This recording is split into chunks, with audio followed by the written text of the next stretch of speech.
consequências. Sequências é minha, e eu acho que nenhuma surpresa para quem já jogou em mesas é minha. Porque eu já falei que o tempo nas minhas campanhas não para, né? Então, assim, o grupo participou da proteção de um vilarejo na montanha, matou praticamente toda a gangue lá de bandidos que estavam intimidando os moradores, só um bandido conseguiu escapar, prometendo vingança. O que vocês vão fazer? Não, beleza, a gente estava aqui só para passar a noite e a gente vai embora. A gente vai voltar lá para a cidade que a gente estava e tal, não sei o que. Na verdade, a gente passou por aqui só a caminho da dungeon, isso aqui foi meio que um side quest, então a gente vai seguir nos caminhos lá pra dungeon. Tudo bem, então vocês vão pra dungeon, segue lá, passa uma semana dentro da dungeon, mata monstros, não sei o que. Quando vocês voltam, a vila tá toda queimada. Por que a vila tá toda queimada? Porque nesse período o bandido realmente voltou no vilarejo com mais capangas, não tinha lá vocês pra proteger e matou todo mundo. Então, as coisas que os aventureiros fazem têm consequências. E aí, se o grupo já passou por 5 arcos, já protegeu vila, já destruiu masmorra, já matou criatura, já tudo, eu acho razoável que o narrador comece a pensar sobre o que acontece com tudo que essas pessoas fizeram depois de algum tempo. E é razoável que essas atualizações aconteçam no downtime.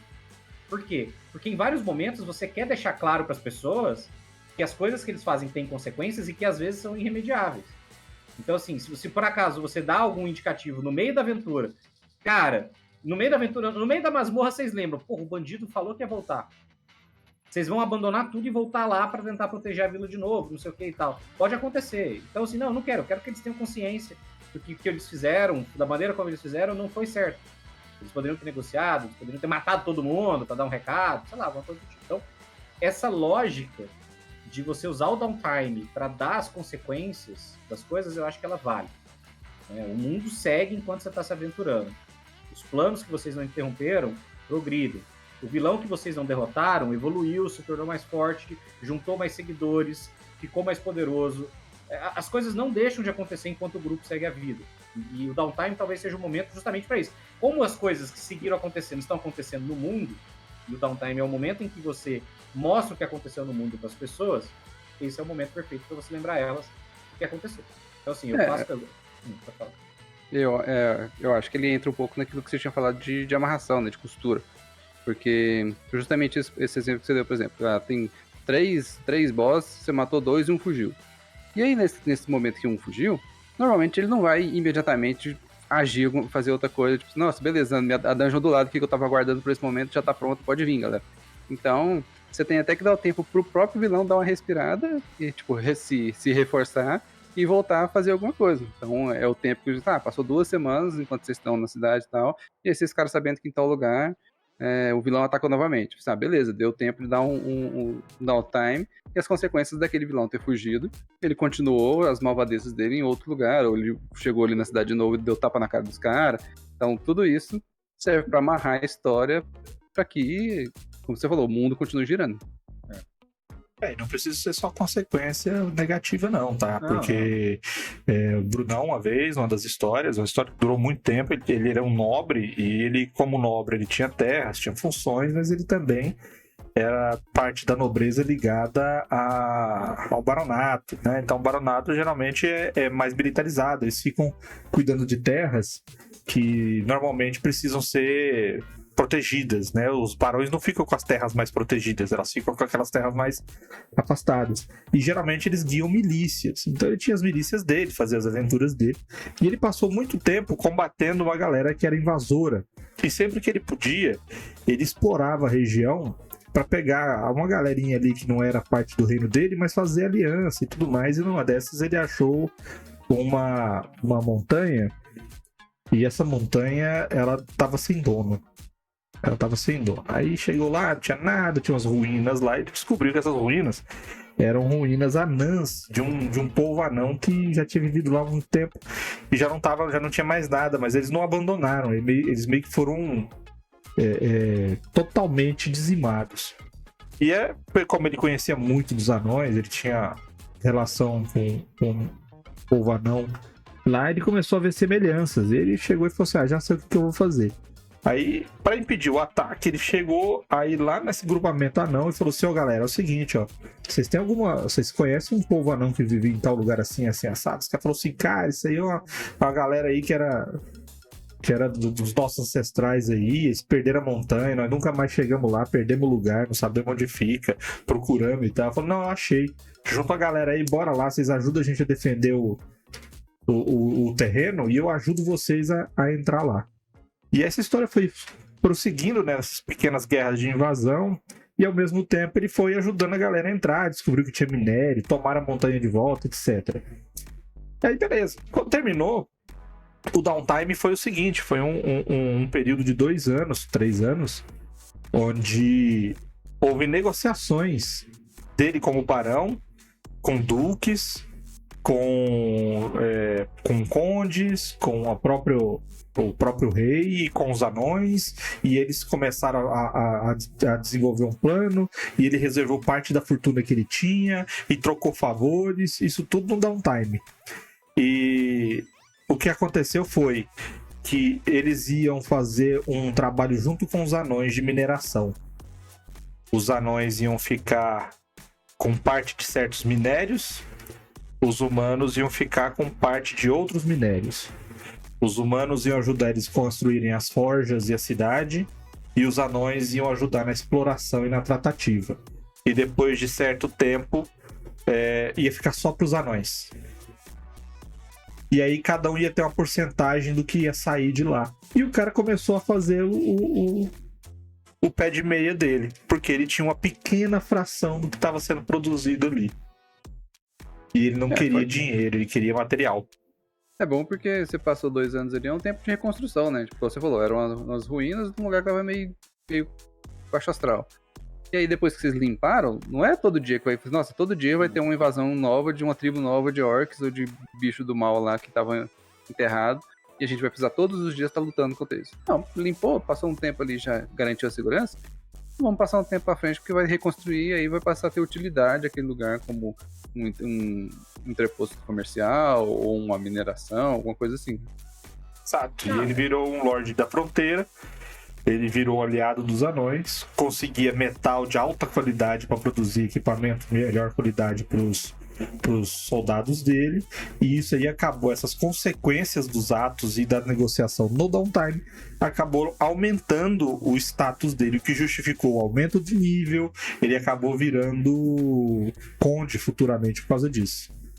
Eu acho que esse é um cenário. A gente fala, claro, eu citei exemplos de consequências negativas, mas não precisa. Você pode ter consequências positivas e o tempo que você usa para determinar essas consequências pode ser relevante.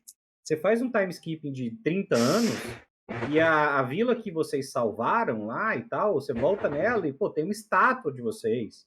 Tem crianças que receberam os nomes dos aventureiros que salvaram a vila 30 anos atrás. E essas crianças já não são nem crianças mais, elas já são adultas, elas já têm filhos que são. E você encontra o cara aqui, entendeu? Tipo, ou então assim, o bardo que conta a história de vocês, e às vezes ele inventa histórias sobre o grupo, e aí no downtime ele passou lá fazendo uma grana na taverna da cidade, e contou que vocês mataram um dragão não sei o quê. E aí tem um cara que virou herói, vocês encontram esse cara, ele é aventureiro também, e ele virou aventureiro porque ele ouviu aquela história na taverna. Tudo isso são coisas que você pode usar para construir dentro do downtime e que dão aquela conexão que a gente está falando. Que é muito mais legal se o seu personagem se depara com algo assim, do que, tipo, você chega numa taverna genérica numa cidade genérica. Entende? E eu acho que para isso é interessante também pensar, do ponto de vista de consequência, de você às vezes estabelecer uns marcos temporais. De você querer falar, cara, eu gosto de fazer isso especialmente para forçar, não é forçar, mas estimular uma conexão. Que é, cara, vocês fizeram isso. Eu anoto aqui, ó, o dia que vocês fizeram isso aqui. Se, sei lá, 2 meses, vocês não me perguntarem se tem notícia, tipo, vocês voltaram para a cidade, vocês nem lembraram daquilo que aconteceu, vocês não perguntaram não sei o quê, em 2 meses vai ter uma consequência disso. Ou então, em 2 meses, nesse período vocês perguntam, beleza, o que aconteceu nos 2 meses? Aconteceu isso e isso. Porque às vezes vocês podem impedir uma coisa que vai acontecer lá na frente, justamente só de ter essa preocupação. Então, é quase como uma aventura paralela, assim, do tipo, no downtime você fez alguma coisa, quando você volta, você pergunta sobre aquilo, você vai atrás, que é aquela história que a gente já falou, né? Você vai atrás da pessoa que você conheceu antes, você vai atrás Porque a gente pensa muito nisso eu encomendei o item mágico. Então daqui 2 semanas, quando eu voltar na cidade, eu vou atrás do cara do item mágico. Você pode fazer isso com qualquer coisa. Eu comecei a conversar, comecei a fazer uma amizade, eu volto lá para fazer amizade. Eu negociei o negócio, eu espalhei o rumor, eu volto lá para saber como é que esse rumor tá. Tudo isso pode ser feito. Tudo isso enriquece o cenário. E é tudo consequência de ações que você faz no downtime ou que você faz durante a sessão, né? eu sempre falo daquela história da porta, né? Que o cara quebrou a porta, comprou a porta, etc. Mas tem uma outra história de taverna que era uma piada nossa por conta de uma ação do Líbio, inclusive, que o Líbio fez um teste com o Halfling dele para descer numa escada de madeira que estava pegando fogo. E ele desceu, ele não podia usar as mãos, porque ele estava segurando um objeto com a mão e a outra não podia encostar no corrimão que estava pegando fogo. Então ele meio que desceu fazendo uns negócios assim com o braço. Ele interpretou isso daí durante o jogo. E a gente falou que ele desceu a escada dançando. E aí o personagem deles, depois de muito tempo, foram parar lá no norte do continente. E acharam uma taverna lá e tal. E a comida tava barata, eles foram. Essa taverna é boa? Nossa, é boa demais. A melhor taverna que tem, ainda mais hoje. Hoje é um dia especial. Então eles chegaram lá, era um concurso de dança. Era um concurso de dança que ia ter, porque a cidade se mobilizava uma vez por ano e fazia o concurso de dança. E aquele que ganhasse, ele ia ganhar 2 moedas de ouro de prêmio, ia ter uma caneca com o nome dele entalhado, né? E essa caneca ele ia levar uma e a outra ficava no balcão lá dos campeões da dança. E ele ia poder tomar a sopa especial deles lá, que os únicos que podiam tomar essa sopa era o vencedor do campeonato e aquele que eles quisessem dividir, que é uma sopa gostosa deles lá. E o Líbio foi participar, porque ele queria fazer a tal da dança da escada. Eu quero a dança da escada. Ele foi fazer a dança da escada. E ele rolou os testes de atuação dele e ele conseguiu um 20 na primeira etapa e um 20 na segunda etapa. E ele ganhou o campeonato com a dança da escada. E depois de muito tempo eles passaram lá, tipo 7, 8 anos. E tinha uma placa de madeira que dizia o seguinte: aqui dançou o inventor da dança da escada. E a dança da escada era a dança mais popular da região. Tipo, quando você vai em cidade do interior, né? Tipo assim, a cidade natal do fulano, né? Exato, Sempre tem alguém famoso. Não, e você sabe o que é engraçado? É quando você pensa como vários mecanismos narrativos são derivados. Você pode criar mecanismos narrativos para campanhas posteriores desse jeito. A gente jogou a sessão de Warhammer recente que a gente jogou, era tipo, o herói fulaninho que derrotou o fantasma azul e não sei o que e tudo mais. Então tinha uma lenda local. Cara, você narrou uma campanha no seu cenário, você vai narrar outra campanha daqui, sei lá, passaram 50 anos para outro grupo, o que te impede de usar os personagens anteriores e as coisas que eles fizeram fora da parte épica, vamos dizer assim, para isso, entendeu? Nada te impede. Vocês visitam um forte que foi construído. Esse forte foi construído pelos caras, porque eles, no final da campanha, um dos personagens falou, não, eu vou juntar toda a minha fortuna aqui e vou fazer um forte para proteger a cidade da minha família. Pronto, beleza. Então agora você tem um forte que existe, ou ele foi destruído, ou ele foi atacado, ou é onde você vai pedir a rei. E tá lá, beleza. Ele é um mecanismo. Ele pode ser utilizado em campanhas anteriores. E é um elemento interessante, especialmente se você estiver jogando com os mesmos jogadores. O jogador está interpretando outro personagem no mesmo cenário 60 anos depois e encontra uma situação criada pelo personagem dele antes. Isso é uma sensação muito legal. E, cara, eu já fiz as coisas do Arco da Velha. Eu já fiz os caras jogando, eles encontraram um grupo de aventureiros iniciantes. Eles ajudam esses aventureiros iniciantes numa pequena coisa lá que eles não estavam dando conta. E aí eles conversam, ficam amigos e separam. Aí os jogadores pararam, tá? Vamos jogar outra história, vamos. Aí lá na frente, depois de muito tempo, eles fazem não sei o que, eles são jogadores iniciantes. Eles eram jogadores iniciantes que conheceram os jogadores deles, que eram experientes, e os jogadores experientes deles. Eu tento fazer o máximo que eu posso esse tipo de coisa, porque eu acho muito massa. O Otávio colocou assim, estou rico, tenho 100k de peças de ouro. É porque no cenário de Eras, uma pessoa que trabalha muito e ganha bem, ele ganha uma peça de prata, mais ou menos, por mês. E não é a conversão normal do D&D, que é 10 de cobre vale uma de prata, 10 de prata vale uma de ouro. É 100 de cobre vale uma de prata. Ou seja, é bastante de 2 moedas de ouro, é bastante dinheiro. Podemos seguir? Mas eu acho que as 100 peças de ouro dele é aqui no canal mesmo. Eu não sei, ele tá com 100k aqui, não sei. Eu tenho 160 mil. Meu Deus, vocês não gastam, não? Não, eu tenho 260 mil. Eu sou hoarder. Meu Deus, eu gasto. Quer dizer, vou gastar mais não, vou juntar. Não, Vamos agora começar, é- vamos botar coisa aí, ó. Pra escrever Inclusive, no site agora tem que pagar. Olha a postura.